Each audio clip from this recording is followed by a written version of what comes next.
Hey soccer friends, I just want to give a shout out to our partner, Team Player. They are changing the game on how you find the perfect soccer team for your player. Parents, this means no more endless social media scrolling to find information on teams. With Team Player, everything you need to know is just a few clicks away. It's simple, straightforward, and lets you find the best coach and team for your player without any of the usual headaches. And coaches, we all know how tough it can be to get your team noticed, but when you subscribe to one of Team Player's team plans, you instantly get access to set up an online team profile that allows you to reach more potential players and showcase what your team is all about. It's super easy and lets players and parents see why your team could be the right fit for them. And if you sign up using the promo code PITCH, you can try any team plan free for 1 month. So whether you're managing a team or searching for one, come on over to www.teamplayer.us. That is TEAMPLAYR.US. And come give Team Player a look. Family-owned Soccer Innovation is your go-to source for top quality equipment. Whether you're a player, a supportive family member, or a dedicated coach, they have everything you need to elevate your game. For players, their innovative equipment are designed to boost your skills and performance on the pitch. From their agility cones to their portable goals, they have you covered. And family members, they offer durable equipment that's built to last because we know your support is critical to your player. Coaches, trust me, they can provide the equipment you need to run effective training sessions and shape the next generation of soccer players. Visit Soccer Innovations at soccerinnovations.com to start elevating your game with them. And if you use the code PITCH, PITCH, you can receive up to 10% off your next order.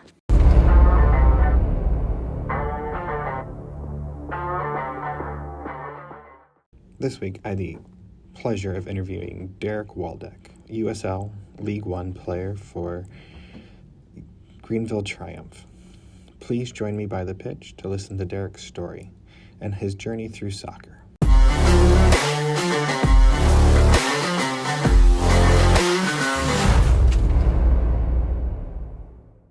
Well, my name is Derek Waldeck. I am a professional soccer player. I'm currently playing for the Greenville Triumph in Greenville, South Carolina, in USL League One. I'm sure we'll be able to jump a little more into my story, but that is currently where I'm at. So can you give me where your soccer journey begins? So did you start off always playing soccer, or did you switch sports, or? Yeah, I've actually played soccer my whole life pretty much. I was thrown in at probably 4, maybe 5 years old, whatever the youngest age was at the time that I could jump in to play recreational soccer. I got signed up for a team and, just played for the fun of it as a young kid, would practice maybe once or twice a week and have a game on Saturday morning, and that was about that. But I fell in love with the game at a very young age, and I loved being outside, getting to kick a ball around, playing with friends, playing with my 3 brothers. And so I did play some other sports growing up, but soccer kind of always seemed to be the one that I got the most excited about. So it was very easy to dedicate lots of my time because I simply loved playing the game. So you said your brothers. So do you come from a soccer family then, or was soccer just a luck of the draw for you? I would say I come from a sports family more so than just a soccer family. My dad played just about every sport growing up. My mom was a multi-sport athlete as well. Both of them competed through high school and then um, in college just did intramurals and stuff like that. So neither one of them competed at the collegiate level, but they both grew up in families that loved basketball, loved soccer, loved volleyball, cross country, any sport you can imagine, really, outside of baseball and football. I feel like they came from those kinds of backgrounds, and that's what they loved and enjoyed doing, and kind of instilled that in our family as well. That we love getting to be outside. We love physical activity and getting to compete. Pretty cool. Okay. So did you start off in rec and move yourself through rec, or I don't know how it was when you were growing up. I mean, club is very common today, and they start as young as 4. So Right. did you play at a rec level, or did you play at a club level starting off, or something like I-9 or along? Yeah, so I actually played recreationally. I didn't play for a an official club team until I was 13 years old. And I can get into that a little bit. That came in part with a move from the Northwest, where I grew up in Central Washington, down to Southern California, just outside of LA. And once I was living in LA, that's when I joined my first official club team, because we didn't have club soccer in the small town that I lived in prior in Central Washington. So I played recreationally in just our local rec soccer league. It's very similar to an AYSO, I-9, probably those types of leagues. I know it varies based on where you are in the country, but yeah, I played recreationally until probably the time that I was 9, maybe 10. And I think I continued to play recreationally in the fall. But then in the spring and summer, probably around the time I was 9 or 10, I started joining my older brother, who's 2 years above me. He and some of the soccer players in his class in our town started competing in select tournaments and stuff like that. So we weren't a recognized club. It was more just kind of, these are the kids from the town we can pull together, and we'll submit the team into a few tournaments every summer to get to go play. So that was the first sniff at competitive soccer that I got, really.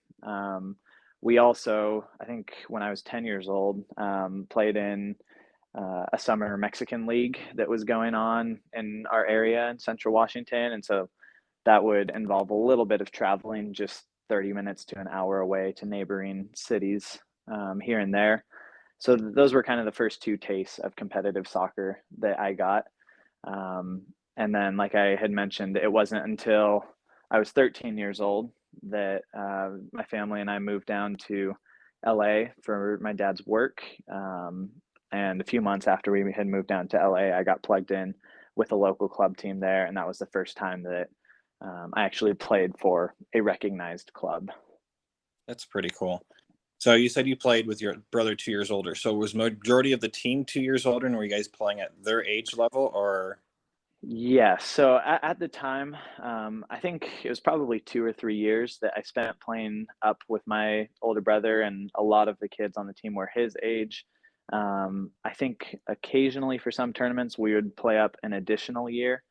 So I'm a 98 birth year, so a lot of the kids on that team were 96s. But occasionally we would jump a year above and play in tournaments with 95s and stuff like that.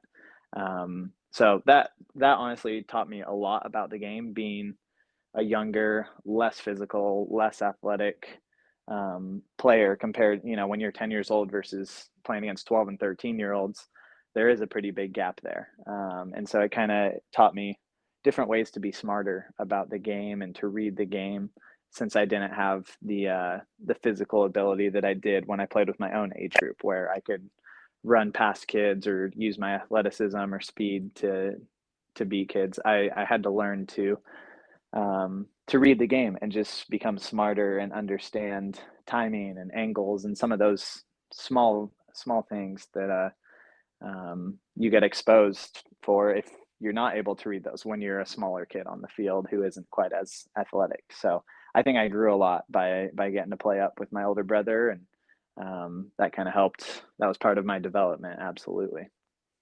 Pretty cool. So my brain's turning now, because I didn't know this. So like I did some research, to Mhm. be honest, and so playing with them. So this is, did you play an offense or a defensive role, or were you still just mixing it up when you were playing at that age? Yeah, I think I floated through a few different positions. I'm left-footed, and I was one of the few left-footed kids on our teams growing up. And so I would usually get stuck out on the left, whether it was at left back or a left midfielder position, depending on formation and tactics, stuff like that. But I also spent a good amount of time playing in the midfield. And so I kind of floated all about. I wouldn't say I really locked into a position until later on in high school, um, and even into college probably, because I still spent a lot of time floating around to different spots. And even today at the professional level, I've played 3, 4 different positions. Um, and that's something that I've kind of prided myself on. But to go back to playing initially with this select team with my older brother, yeah, I kind of floated all over the place. That's, I mean, coming from having a young child right now, that really it's good to hear that, like, you are able to apply that today. So it's important. Mm-hmm. So you would, how can I phrase it? So you would say it's important for parents and players to, at a very young age, do not get locked in to one position or one mindset that their kid is going to play left back or center defender or striker or winger of some sort. Absolutely. I mean, even throughout my career, both in college and now at the professional level, I can't tell you how many guys I've talked to who started out as center backs and now they're center forwards, or vice versa, or started out as a winger who would never drop back and defend, and now they're high level outside backs. Guys who only played attacking mids, now they've converted to being a defensive midfielder. So um, yeah, I don't think there's any need for parents and young players to feel like they need to be cemented into a certain position, especially at the younger ages of club. We're talking 8 to 10 years old. As you get a little older into high school, 13, 14, 15, those ages, that's where, as you're more physically developed and stuff like that, I think that's a more appropriate time to start having conversations about, hey, where does your profile most likely fit on the field? But at the same time, I mean, kids are still developing, kids are still growing, all the way up till they're 18, 20, even 22 years old sometimes. So I think, yes, I do think a lot of parents and players probably very prematurely feel like, oh, I need to be locked into a position. And at 8 years old, I should be telling everyone I'm a center back for the rest of my life. I don't think that's the right mentality to have, because the reality is the players are going to change so much. The teams they're going to be on are going to change. There's going to be different tactics, different positionings, or different positions, different openings. And I think the thing that's going to lend most players to having the most opportunity is being ready to jump in at a moment's notice into a different position. If there's an injury on the field, and coach says, hey, I need you to go play right winger, but you tell him, well, coach, sorry, I only know how to play defender, you're going to be left on the bench for the rest of the game. Whereas you could have that opportunity, if you have that open mindset, to go out and try something new. So I will always encourage young players and parents of young players to really keep an open mind about that, and not just settle in at a single position, because that's the best way to get on to the field. It's just being able to be multifaceted and be able to play in different areas. Okay, so this leads into my next. So you transferred from rec to at roughly 13, you said, to club. And club soccer, did you play all the positions still, or did you start focusing more on midfield and being a defender, or did you still play possibly a left wing or a right wing, possibly then playing midfield versus defense? Because I know where you play today. I watch. I mean, your role is an attacking defender, if I'm not mistaken. Yep. So with that being said, how does that progress from your rec days to academy days now into your play?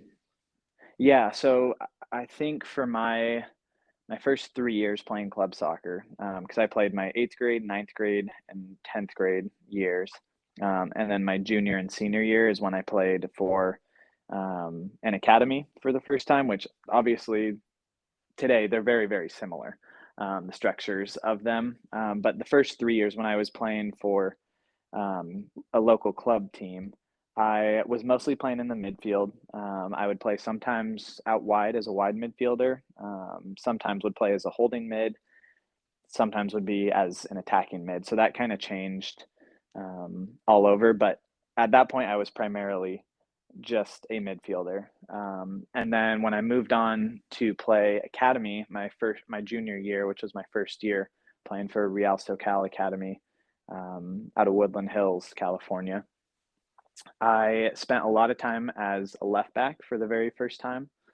Um, and part of that was I was playing up a year with a 97s group.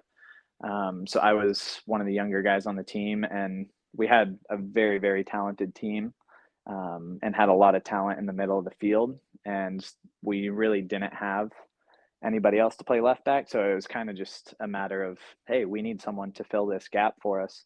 Are you willing to try to play left back and learn that position? Which I knew, based on some of my skill sets, being a midfielder, that I was technical enough. I felt comfortable passing out of the back.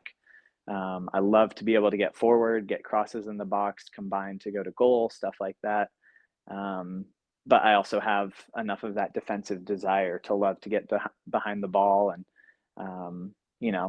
defend in 1v1 duels and stuff like that. So I kind of just took that and rolled with it my junior year.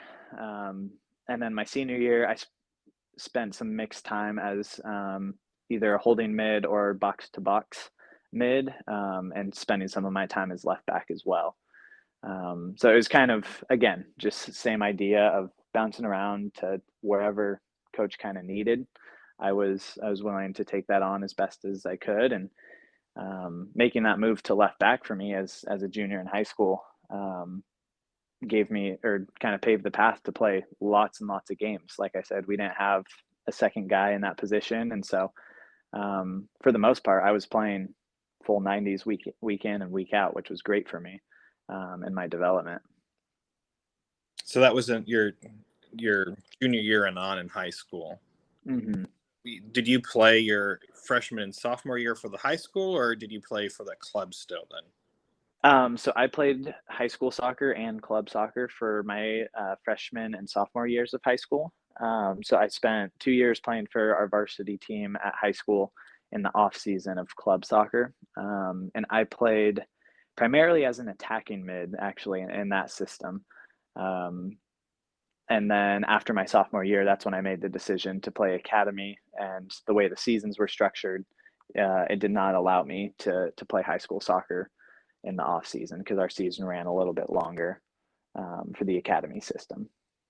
So I'm assuming it's much like here, where they struggle with allowing the kids to play both high school and academy soccer levels. Yep, absolutely. Yeah, that was the big trade-off for a handful of kids in my area that wanted to play high school soccer, but also wanted to pursue the higher level academy soccer. Was you would have to give up playing for your high school and playing with your friends, which was a difficult decision to make. But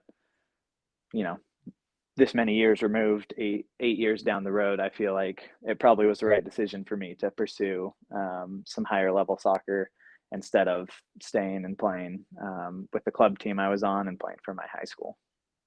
So so with that being said, you already answered it saying that was the right decision, but do you think, would you be able to be on the path that you're on today if you decided to play for your high school still versus playing for the academy?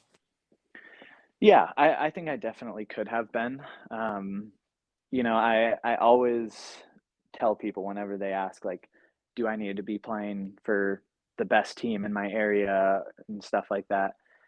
I always say no. Good players are going to be found out no matter what team you're playing for. Um, Obviously, yes, it helps if you're playing for a high performing team that is, well known in an area. If you're someone who is contributing a lot to that team, that's great.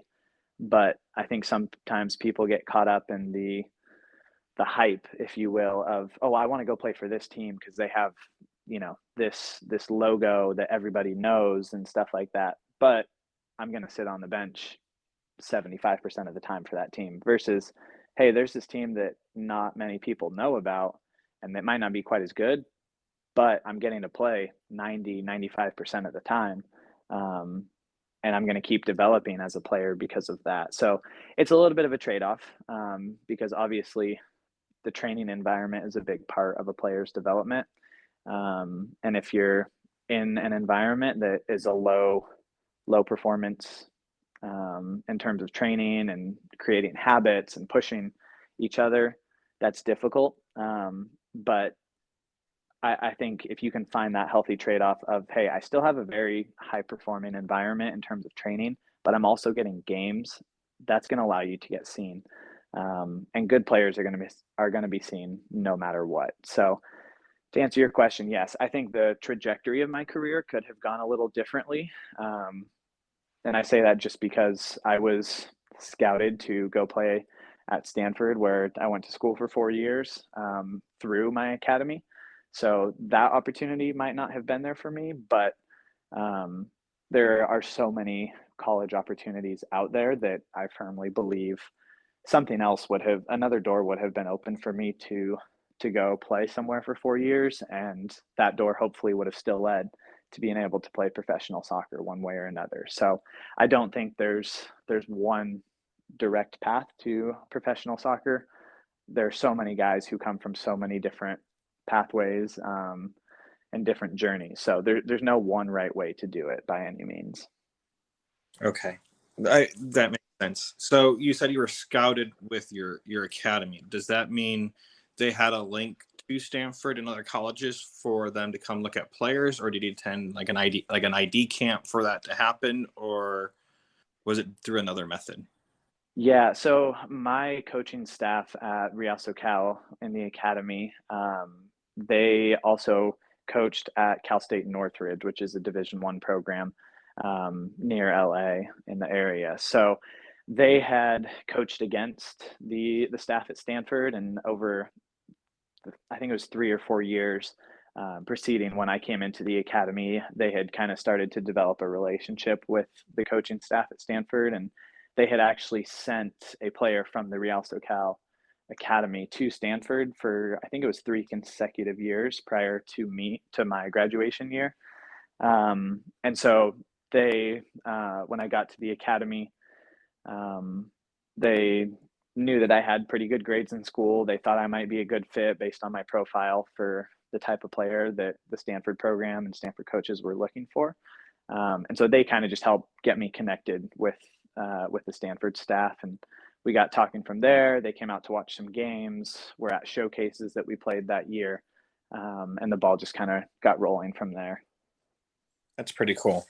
So you graduate high school. You said you had pretty good grades, which I know that today in the collegiate world, grades are just as important as your athletic ability. I mean, you went to Stanford.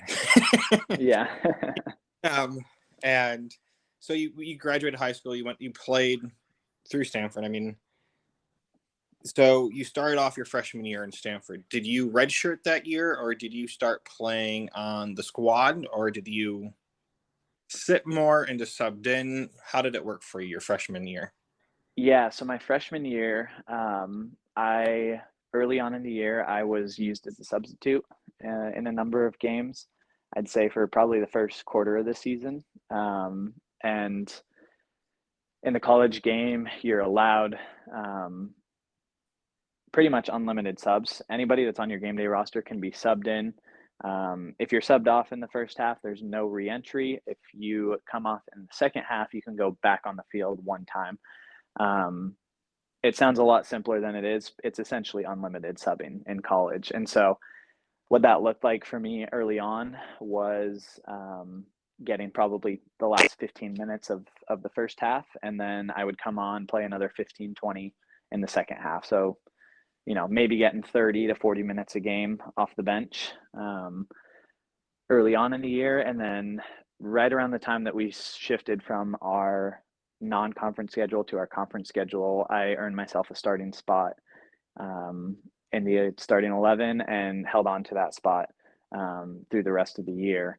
So at that point, I kind of shifted from being the guy who was playing 30 minutes to playing 60 to 70 minutes a lot of games, and still coming out, getting breathers, switching off with my counterpart in that position. But yeah, I was fortunate enough just to have that opportunity come up where coach liked what he was seeing from me. And I obviously put a lot of effort into learning the system that we played, the principles of our program, what it takes to be a Stanford player, learning all of that on the fly.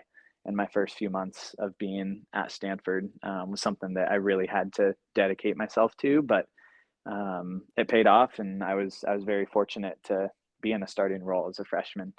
I really, just to talk expectations, I had no idea if I'd be redshirting my freshman year, if I'd be playing at all, if I'd be starting. So, things kind of more or less went best case scenario for me, and I was very fortunate with how that played out my first year. So, taking a step a little bit back, so I'm going back to preseason because I forgot to ask you. So, obviously, you were physically prepared for it, but I've heard a lot of stories where players will, in the preseason, will actually get injured, and that'll affect the rest of their career through their college days. I keep on hearing these stories and listening to them, or how much more physical it was than their academy play days when they were in high school and such.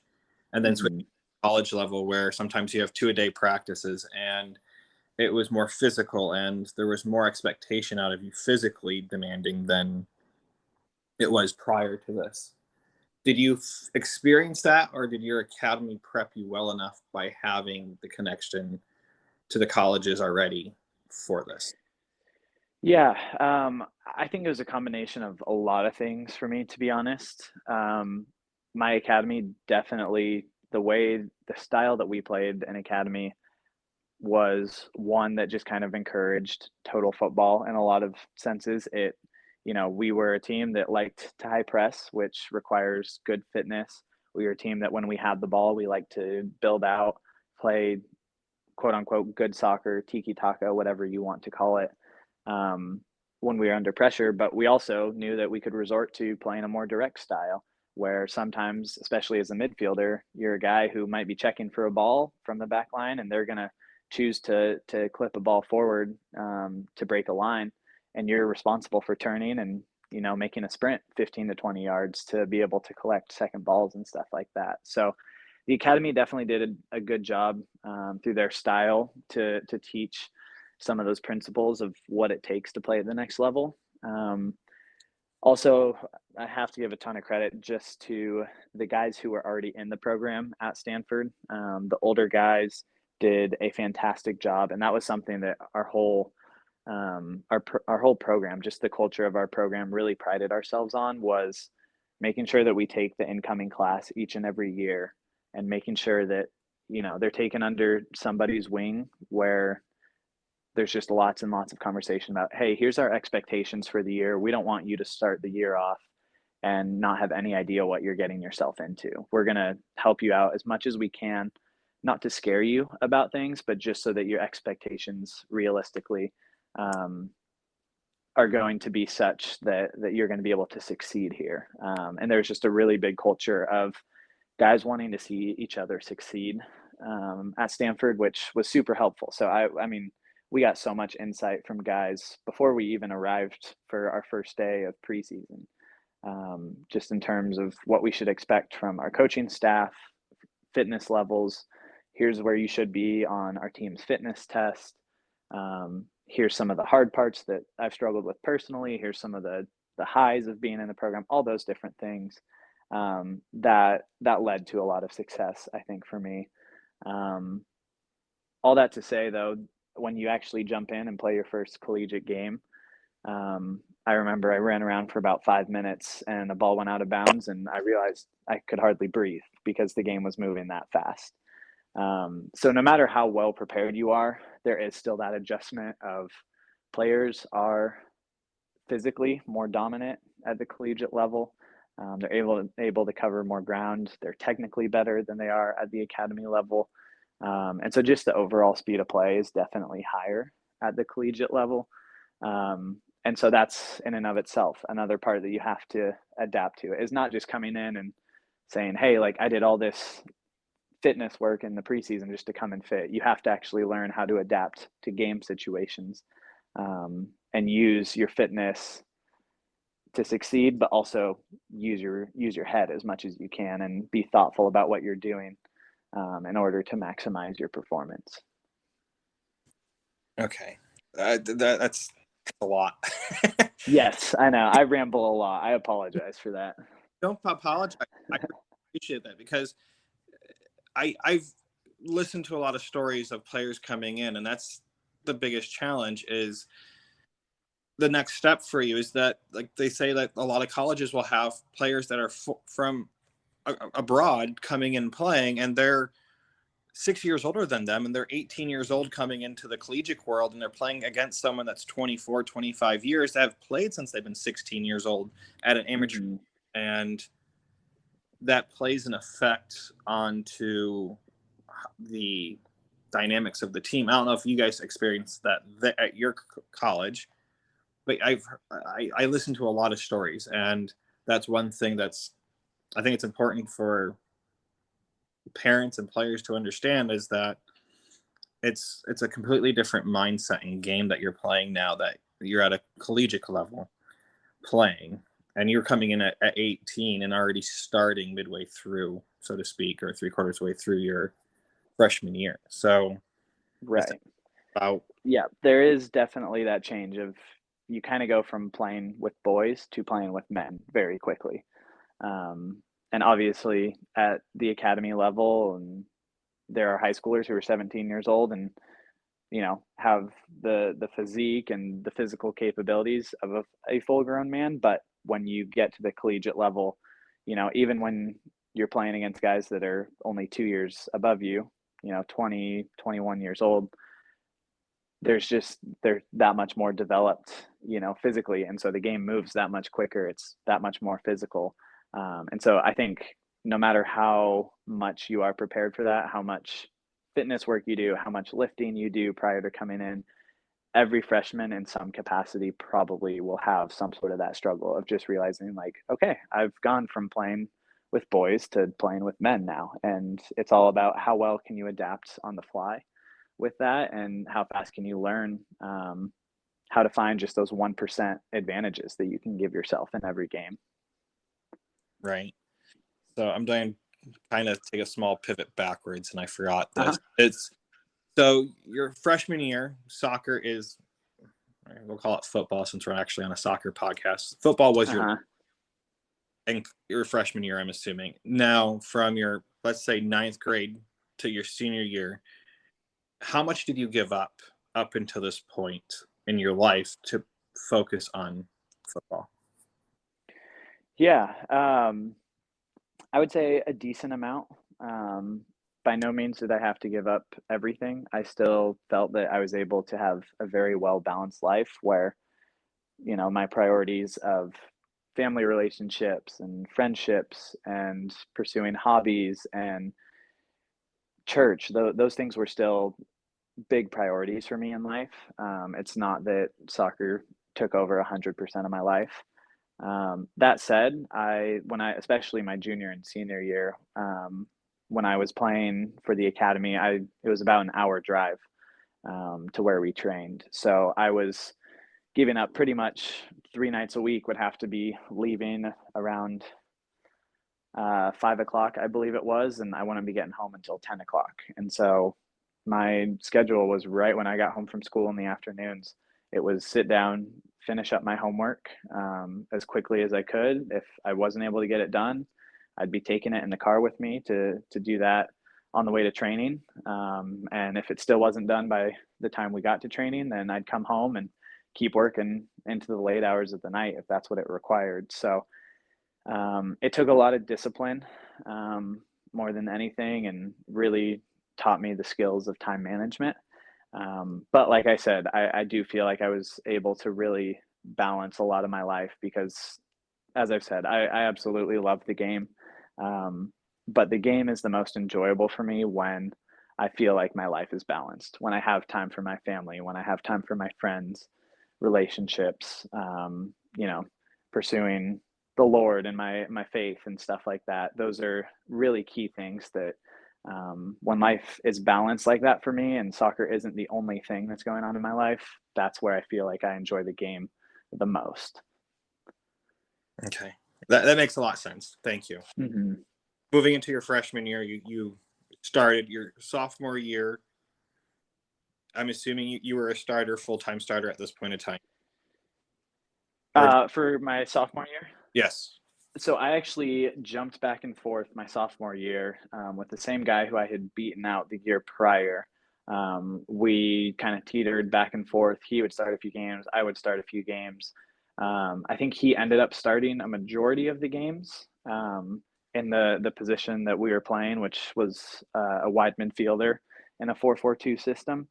So it was actually kind of a unique situation going from being primarily a starter my freshman year to being a guy who came off the bench a little bit more my sophomore year. It was a little bit of a strange dynamic because obviously most people feel like once you win a spot, it's yours. But that was, one of the great things about our program was we didn't just have 11 guys who started and then there's a huge drop off. We had a lot of guys on the bench who would come in as substitutes to games that easily could be starters at our program or other programs around the country. And so we had a really high performing competitive environment where it didn't matter if you were a senior, if you were a fifth year senior, nothing was guaranteed. Our coach wanted to see who was the best 11 at the time, and that's who he was going to put on the field. The starting 11. So from week to week, it would change, or would it be more set schedule for so many games you would be the starting 11, or would you actually fight for each week for your position? Yeah, I'd say for the most part, our coach did like to have a consistent starting 11, but that's not to say that if someone was really in form or someone was really out of form, that he'd make changes. So I don't know. It would be interesting probably to go back and see throughout a season how many times was it the same exact starting 11. Because I'd say a lot of games it would be maybe just one or two positions would be, guys would swap out or something like that based on who was in form. So he definitely did like keeping very similar starting lineups, but that's not to say that it wouldn't change at all. Gotcha. That was your sophomore year. So you're moving into your junior year. I know, but when you were a senior, you were the captain of the squad. Mm-hmm. Was that started in your junior year, or was that only your senior year? That was only my senior year. Yeah, I was one of 3 co-captains that our coach had named as a senior. So it always is. I'm assuming it's normally a senior then. Yes, it most of the time is. We'll have juniors. Sometimes it really just depends on the group, on the personalities, and who the coaching staff and players even kind of felt would be the best fit for that position. So your junior, let's go back to your junior year. So your junior, did you jockey with the same player, or did new players come in? I have no clue what level or what age this player was in his league. Yeah. So the guy that I jockeyed back and forth with for that spot, he finished his time at Stanford after my sophomore year. So he was 2 years above me. And so he actually scored the game-winning goal in the 2017 national championship in overtime for our team, which was awesome. One of the best experiences that I've been a part of. But anyways, he moved on and graduated after that year. And so my junior and my senior year, I started every single game that, and I think I was healthy and eligible. Yeah, I played in every game possible. Thankfully, did not have to miss any games due to injury or suspension, anything like that. So I was a consistent starter for us my last 2 years. Okay, and so the national team championship was your sophomore and your senior year, if I'm remembering right. So we won national championships my first 2 years in 2016 and 2017. And that was coming off the heels of our program's first national championship in 2015. So we did a three-peat. I was a part of the second and third one. And then my senior year in 2019, we got back to the Final Four, but lost in the semifinal. Okay. I know that I don't have a great memory. I don't have my book in front of me with all my notes. So no problem. So you played your junior and senior year. Did you plan on going pro at this point in time, or were you looking at continuing your college education or a job, like a quote normal job versus a Hmm. pro athlete? Yeah, I was. I think I kind of was on the fence at that point, only because I had no idea as a junior and even into my senior year if there would be professional opportunity waiting once I graduated. The beauty of Stanford, obviously, is that you're set up with one of the best degrees in the world, pretty much. And so I knew, yes, I didn't want to be done playing after college, and I really wanted to pursue whatever opportunities came about and whatever opportunities I could find. But I was also at a point where I told myself, hey, if I try this for a little bit and it's not quite working out, and if I'm not able to secure a contract, or if it doesn't seem like logistically it's going to make sense for me to pursue professional soccer, then I have a great bachelor's degree under my belt, and we can see, do I want to pursue some more school? Do I want to try to, find a full-time job? Where do I want to go from there? So that's the beauty of coming out of Stanford, is I feel like it left coming out, and as I was graduating, just had so many options of what I could pursue. And I felt very confident about each one of them, that, hey, if I want to play soccer, I can go do that. And whenever, if it does work out to play soccer, whenever I'm done, I'm going to have that cushion, if you will, of my Stanford degree. That's something that I'm going to have for the rest of my life. And so I can afford to really kind of go all in playing soccer for the next few years. And then hopefully I can put that Stanford degree to work whenever the time comes to hang my boots up. Gotcha. So, did you, looking back through your college years, did you feel like you gave up stuff in the pursuit of soccer, of the playing the game, or did you feel like you were able to truly experience still the college experience? Yeah. I mean, I think for any athlete at the collegiate and professional level, they're going to answer yes. They would have to give up something um, in order to be able to pursue their sport at the highest level. Um, I so I finished my time at Stanford in 3 and 1/4 years. So I was done with school by the time I finished my senior season in the fall. And so that came with some extra sacrifices of having to do some summer classes to get ahead. I had a few quarters at school that I was really stacked up, very, very full on my units and my classes, in order to be able to finish early. And I really, really wanted to be done with my degree before leaving school to pursue playing professionally. So there definitely were some opportunities that I would say I probably missed out on, because I was a little more focused on um, finishing my schooling, and trying to perform and improve in the best way possible, to be at my best on the field. But at the same time, like I had kind of mentioned, when I was in high school, with some of those sacrifices that came from playing academy soccer, I still felt that I was able to find good balance within all that. I got to be part of Fellowship of Christian Athletes, FCA as it's more commonly known, on campus, and I think it was my junior year, got to be a co-president of our club, and was on the leadership team for that. So that fostered a lot of relationships, and something else that I was passionate about outside of soccer and outside of school.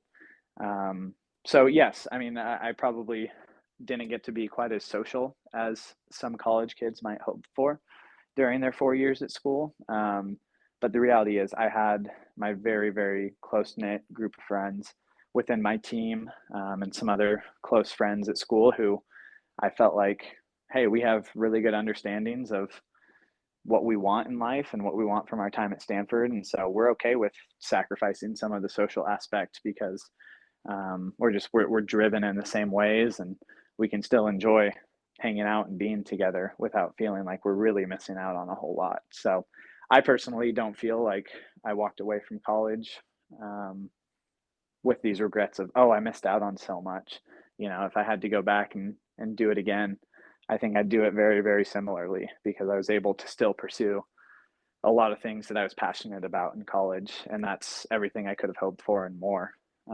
when I arrived there as an 18-year-old. Right. I mean, your eyes are just opening up to the world because you're becoming a quote an adult. Yeah. Uh-huh. So you moved into your senior year, graduated. Now you said I didn't realize this. You graduated early. Is this so you could make the draft for the MLS? Yes. Uh-huh. Yeah. I didn't want to have to worry about finishing up X amount of classes. So I was done with the exception of one class, which I had to take online during the spring of 2020 after I had been drafted. But besides that one class, I had everything else done, where I didn't have to worry about going back to school or doing online classes full time. So I was essentially able to jump into being a full-time pro right away. So 2020, we have COVID here in the United States, around the world, not just in the United States, but I feel like here in Texas, it kind of just lasted for 8 months. Mm-hmm. And you were drafted to the FC Dallas, if I'm remembering right. But I don't remember what number you were now. I'm drawing a blank. You were drafted to the in the Super Draft to FC Mm-hmm. Dallas. Now, was that, and this is where my lack of understanding. So, is it automatically going down and playing for North Texas Soccer, or would you automatically be able to play for Team One? So for most people in the draft, if you get drafted, that only guarantees that you have the right to come in and essentially get a trial with the first team. There are a very select few, usually I want to say 5 to maybe 8 players in every draft, who are selected for Generation Adidas, which are for underclassmen, non-seniors who are going to leave school early. They have guaranteed first team contracts. There's also a small handful of senior contracts for players that have fulfilled their full, have run out of eligibility pretty much at the collegiate level. They can also sign contracts before the draft that are saying, hey, wherever I get drafted, I'm going to be signed with the first team. But those are very, very few. I want to say maybe just 2 or 3 of those. So essentially what you're looking at is the top 10 players in the draft are just about guaranteed a first team contract. Anything beyond that is what I had just said, that you're essentially given a trial to come in with the first team during preseason and train. And if you perform well, you might get signed. If you don't, maybe there's a second team opportunity, but you're also not even guaranteed a second team contract at that point. You're just guaranteed to get a look from the club, and a handful of times they'll see a player and say, hey, no thanks, but we appreciate your time. And then they're left at the end of, 2 weeks, 4 weeks, 6 weeks, whatever it is, with an MLS team. They're kind of left to go scramble and find a new team. So I feel very lucky that I was able to land with the second team at North Texas. And that just kind of helped springboard the beginning of my career as a pro. I know that we've talked, and when I've asked you about it. So in the spring, for baseball terms, spring training, so to speak, preseason, you practice with Team One, then regular season. Was that to give you a chance to see if you will make roster for Team One, or is that just because of you were the player that you were, and they thought you might have a chance? I don't know how to phrase this. Or is it just to bring players to have more experience with? Yeah. I would say early on in the first few weeks of preseason, it's a genuine trial for anybody who gets drafted. It doesn't matter if you're the last pick in the last round or if you're, the first pick, the club's first choice. Maybe they have a late first round pick and they pick you. It's essentially everyone's thrown into the same case where for anybody not under contract, you're coming in and they give you a chance to prove yourself, to see if you're worthy of earning one of the 30 contracts that a club has to offer. Obviously, with some players, you can tell right away, hey, maybe they're not quite at the level, or hey, maybe they're a guaranteed lock after a week. It varies for every player. Some guys will sign a first team contract a week into preseason. Some of them have to go 6 weeks into preseason before they actually sign a contract. So it's different for every player, but yes, it is a guaranteed trial pretty much for any player that gets invited into preseason. So you went through your preseason and you were fortunate enough to land with Team 2, correct? Mm-hmm. Yep. And you started with Team 2. And did you start there as a starter also, or did you work your way up into that position with the coach that you had there? I did. So COVID, threw a bit of a wrench into things. I think we were about 2 weeks away from our first game of the year when things shut down for the very first time, and we didn't get back to play our first game until the end of July, for about 4.5 months later. So um, I ended up starting all but one game, I believe it was my first year. Um, and that was something where, kind of similar to some of my other experiences, we just did not have another left back on the roster. And so I was kind of our first and only choice at that point, which just kind of gave me a lot of opportunity to be in that spot, and got to learn and grow a lot in that first year.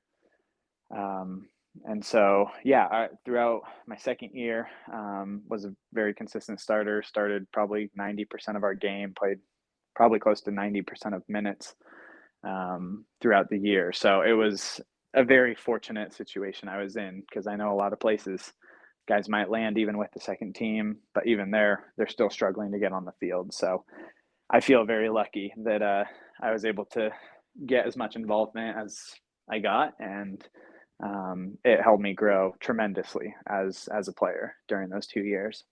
So in the time of COVID, and I know that a lot of sports had a lot of issues with players and staying in shape, and how did that work for you guys? I mean, I have not heard too much of it, how the clubs and here in the United States handled it, but in Europe, you read about it because everything's all over there. But here in the States, they don't talk about how the clubs handled the fitness side for the players, because you guys weren't allowed to practice as teams and Mm-hmm. practice together. So how did you guys actually get through that 4 month kind of a drought of sports for you guys as a team? It was very difficult. I can't really sugarcoat that at all, especially for someone who is a brand new pro. You don't know what a professional preseason and professional season even looks like as it is. And then all of a sudden you have essentially a 4 month break from where you were at.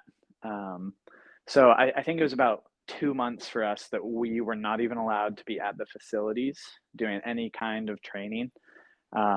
So we would be given fitness packets, training packets, stuff like that, that we could try to go out and do just at local parks, or if you could even just find some area to go for a run if you had a ball and could go hit a ball against a wall, stuff like that, just to be able to do some technical training. But also the most important thing at that point is just to try to maintain your fitness, especially because we didn't know if it was going to be a 2 week break, a month-long break, 4 months.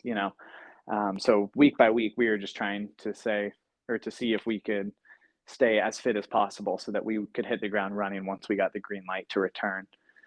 Now, after about that 2 month period, I think it was probably early June, I think, is when we got to return for the first time to the facilities. And at that point, we were limited to only individual training. So we, between our two practice fields, would break the team up into half. So we would have half the group come at like 9 a.m., half the group come at 11 a.m. And we would split the field into 4 quadrants, and you were only allowed in your quadrant. And there was no ability to pass balls between quadrants. You pretty much had your 2 soccer balls, a set of cones, a goal, stuff like that.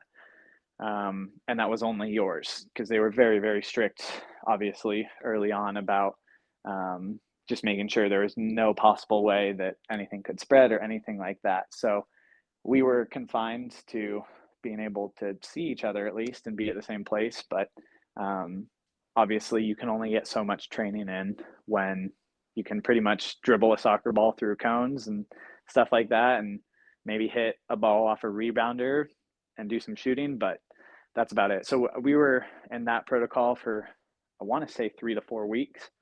And then we finally got the green light to start having training sessions again with the full team. And so at that point, I think we had about weeks probably between getting the green light to have full team training and our very first game at the end of July. In your first season, so that do you think that played effect on how you guys all played together, or were majority of the squad already together before you joined? Yeah, so a decent amount of the squad was already together. And something that's very unique to FC Dallas is their pipeline of academy players into the second team, into the first team. And so we had probably close to half of our team were guys who had come up through the academy system at FC Dallas. And so they already had a very good understanding of each other and also the style that we wanted to play at North Texas SC. And then some of the other guys that had been around some of them were in their second year with the club in 2020. And so they already had a good understanding as well. So there weren't too many new pieces where it felt like we had to completely restart once we returned from COVID lockdown. I think we had established enough as a group of kind of a culture and identity that it wasn't terribly difficult to pick up where we left off. Do you think by the end of the season, I don't remember where you guys placed at the end of the season, but do you guys think you guys would have done better or worse if you guys had more time to play together? I know that's kind of weird to say you're going to do worse. Mm-hmm. The more time you spend, things don't always pan out as well. Yeah. I would like to think we would have done better if we had a little bit more time, and not even necessarily time before the season. I think our season got cut down from 28 games to 16. And we actually finished in third, if I'm not mistaken, by, I want to say it was either 1 or 2 points. And the way they did it in 2020 was only the first and second place team would play in a final instead of having a playoff system with a quarterfinal, semifinal, and final. So we narrowly missed out on making the final. But I say that I think we would have done better if we had a little bit more time, only because it took us probably the first 8 games of the season, which is already the halfway point, to kind of find and hit our stride. And I think it was the last 6 games we went for 5 wins and a draw, I believe, or maybe 4 wins and 2 draws. We really started to pick it up there and find the right rhythm as a team. So I think our coaching staff and a lot of players alike would both feel like if we had 1 more game or even 2 more games, that could have made the difference, because we were just somehow finding a way week in and week out for the last month and a half of the season to get a result every time. And it's such narrow margins, obviously, at this level. When you drop 2 points late in a game from conceding a goal or something like that, that can end up being the difference in your season. So we had a very successful year. And, if we had the format of quarterfinal, semifinal, and final, we would have been in the postseason, and we feel like we could have had a good shot, but we just narrowly missed out on being involved in that final. That's crazy. And your second season with North Texas Soccer Club, you guys finished, I wish I had my notebook with me. I actually wrote this all down. We finished 6th. My second year, which we were the last team to get into the playoffs. Again, things were very tight in the table. I want to say in our last game of the year, we conceded a penalty in stoppage time, which took us from a win down to a tie.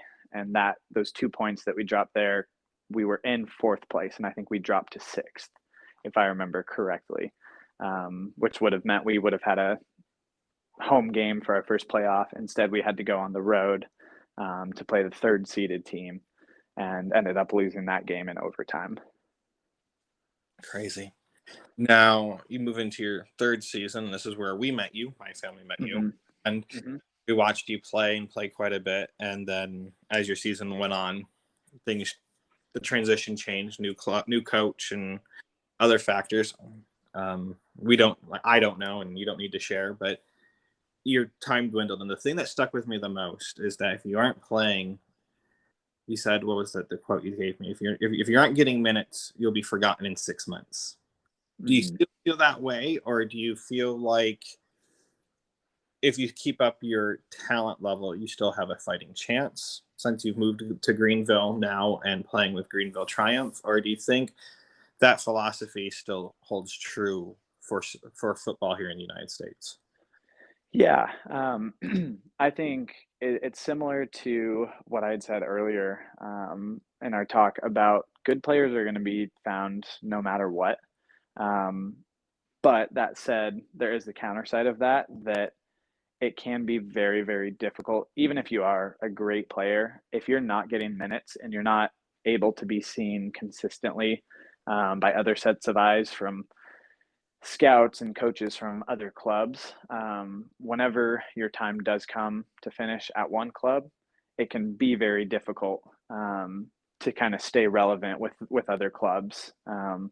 The world of soccer, and especially in professional soccer, I feel like is such a small world where so many coaches have connections here or there, and different players know different players at other clubs and stuff like that. So it feels like a pretty small network where if you kind of fall out and you're on the outside looking in at that network, it can be kind of difficult to break back in, where you might go from you know playing a lot at one club, and then in my case, not playing a whole lot my third year. All of a sudden, thankfully things worked out very well for me to come to Greenville, and I was thrust into a starting position right away due to some injuries here.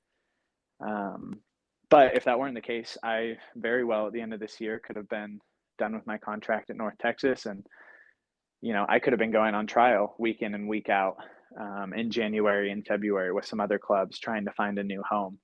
And that very well still could be the case for next year if I don't end up sticking in Greenville. That's part of the adventure of being a pro is a lot of times you're on 1 year guaranteed deals, and you don't know from year to year where you're going to be. So that's the harsh reality of it. Is for some guys you might just get 1 year, and then if you can't find a place to land for a second year, then like I'm saying, it's hard to jump back in sometimes, just because clubs are constantly looking for, okay, who has the most promise, the most potential, where's this player's ceiling at, and so even for players like myself, who I'm 24 years old right now, I still feel like I'm very much a young pro.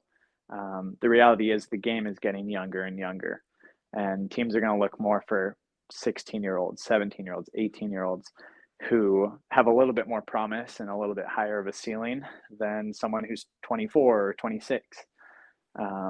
So that's a bit of the harsh reality. But like I said, I was very fortunate that things worked out to come to Greenville, and I've got to get playing again and get some more minutes under my belt. And I feel like that's going to set me up very well for whatever comes next. What advice would you give a 13-year-old you right today on moving forward? Yeah, I think the biggest thing is that it doesn't matter how quickly you're moving forward or what the rate is or where you think you're going to be a year from now, 5 years from now. The only thing that really matters today is, are you moving forward, or are you making the right effort to move forward? Because the reality is, for a 13-year-old me, I had no idea at 13 years old that I would be playing professionally. I obviously aspired to it, and it was one of my goals. But when I was 13 years old, there was nothing that I could do on any given day at 13 that would automatically guarantee me getting to where I am today. I'm at the spot I'm at today because of an accumulation of 1% efforts every single day, every time I'm on the field, to be able to improve just a little bit.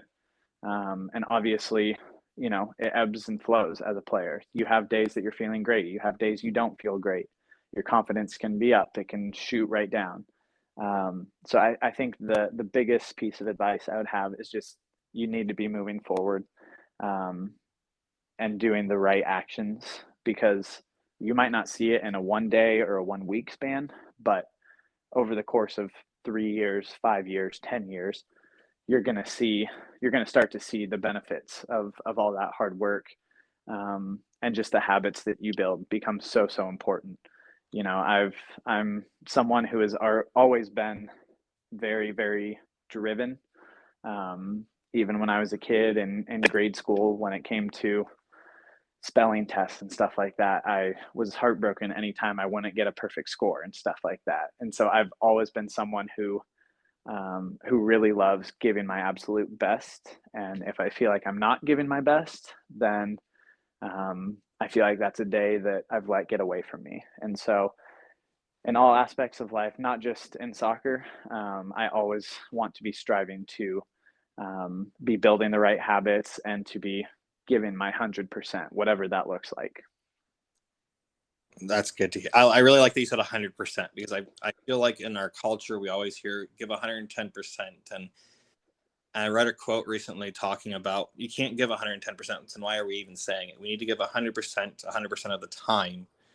Mm-hmm. And into a soccer podcast recently, he said, I'll take a player that gives me 83% consistency 100% of the time than a player that will give me 100% consistency 25% of the time. And I feel like that was such a great analogy, because it really pointed out that the imperfect player is really sometimes the best player on the field, because they're giving it your all. And that's summarizing what you just said and putting it in terms. Yes, exactly. No, it's well said. Different terms. And now, how have you enjoyed? I'll wrap this up here pretty quickly, because I know time is sensitive for everyone. Yeah. And I want to add one more thing really quick, if that's all right. No, take it. And I think it's similar to what you were just saying about the 83% consistency 100% of the time. I've been told before to give 100% of whatever you have. That means, like, for example, right now at this point in the season, we're 9 months in, essentially. We started back in January. Everybody in our locker room right now is feeling less than 100%. A lot of guys are nursing injuries, a lot of wear and tear on the body, stuff like that. And so guys might only be, their optimum right now might only be 85% of their full capacity, just because of the nature of the way the season goes. But what we ask from each other in our locker room, and what a lot of pros expect from themselves, is 100% of whatever you have. If you're only at 85%, but you give me 100% of that, that's perfect. That's all I can ask for. Versus like what you had said, if you have 100% to give, but you're only giving it 25%, what's the point in that? You're not going to see true growth and true expansion of your skills. So whatever you have, you don't need to compare yourself to others. You just need to focus on giving 100% of whatever you have. And that's going to go a very, very long way. That consistency of constantly giving 100%. You've shared that message quite a few times with Landon. I've always. Now, I have two more questions for you, and then we'll wrap this up for you. So we met you through coaching. You reached out to my wife, and that's where our paths have crossed.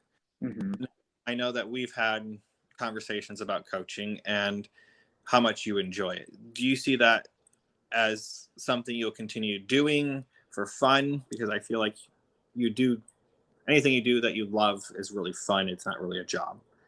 And you still see yourself doing that on the moments that you have time for it, or even in the future? Or do you think let's say 10 years from now, you hang your boots up and you're done, you'll still have that drive to help others be better athletes through soccer or whatever it may be at the time?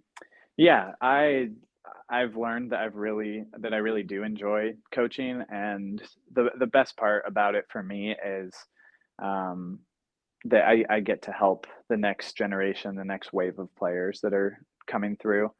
I was very, very fortunate as a young kid to have some incredible coaches that not only taught me the fundamentals of the game, but also taught me a lot just about life in general. What a lot of the principles of what it takes to be a high level soccer player translate to life, in terms of your discipline, your work rate, responsibility, humility, so many different key aspects of who I am today. I think we're kind of formed by some of those coaches that I had at a very young age, who taught me a lot about the game. And so, as a coach, for me now, getting to work, especially one on one with kids, is awesome. Just to um, see kids when they're struggling, how do they react to that? When they're doing well, how do they react?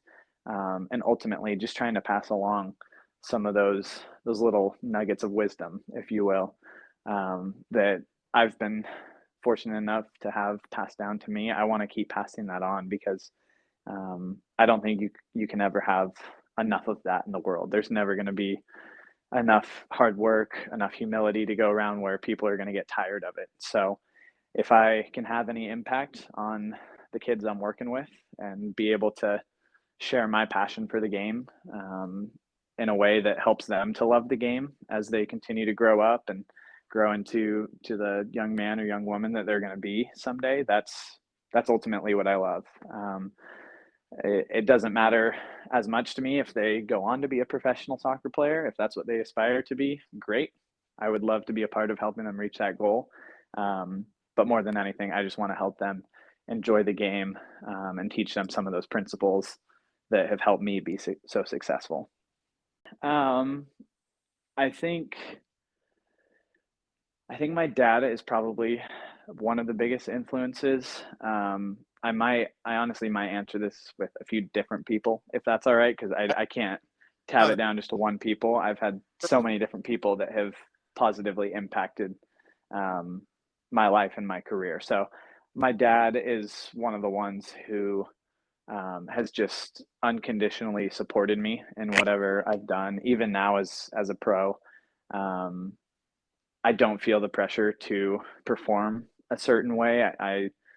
I hear a lot from my dad and both my parents, honestly, that they want me to do something that's going to make me happy and that I enjoy doing. And so there's never the expectation that I need to perform a certain way. Um, and my dad just taught me a lot about, um, life in general as a young kid and how the game of soccer could translate into life. I've also learned a lot from my three brothers. I am the second of four boys, so I have one older brother, two younger brothers. Um, and growing up together, we're all roughly 2 years apart from each other. So we all kind of got to go through phases of life more or less throughout the same periods. And so I've learned a ton from them, and they've just taught me so much about hard work, dedication, kind of that 1% idea that I had touched on earlier of I've seen from all of them. What they've accomplished in their lives so far has been a result of them having very similar mindsets to myself, and that they want to give whatever they're going to do in life, they want to give it 100% and go at it wholeheartedly. And so I'm sure there's a laundry list of other coaches, mentors, stuff like that I could list, but you learn so much from your family as a kid growing up, and that really is a big part in shaping who you are as an adult. And so between both my parents, honestly, but especially my dad, and then my three brothers, I've learned more than I could have ever imagined from all of them. That's awesome. It's amazing where people draw their influence from. I mean, if you ask a kid today, they'll say a professional player, but as we grow up, we all look back, and it's normally the ones that are the closest to us that we draw the most influence. Mm-hmm. Right. So I just want to say thank you for your time, and wish you the best of luck this weekend, and we'll be sitting down watching. All right. Thank you so much for having me. This was a blast. Derek gave some great insight into the 1% that we have to find in our daily struggle. I hope you can pass on the message that players need to be doing great in every aspect of their game, from schoolwork to the pitch. I hope to catch you on the next episode of Chat by the Pitch. This is Ian Babcock.